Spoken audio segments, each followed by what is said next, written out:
Alam mo ba na kahit isa lang sa mga kapatid mo, pwede nilang pilitin na ibenta ang buong bahay na minana ninyo kahit ayaw ng lahat? Ito ang nangyari sa pamilyang Santos. Tatlong magkakapatid ang nag-inherit ng bahay ng mga magulang nila.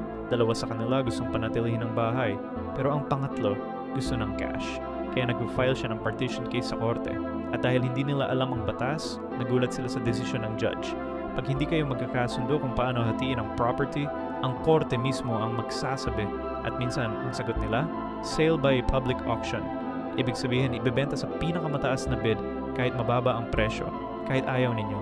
Ang partition law ay brutal, pero totoo, walang exemption para sa family home. Walang special treatment para sa sentimental value. Ayaw mo mangyari ito. Mag-usap kayo ngayon habang maaga pa. Kumuha ng family agreement.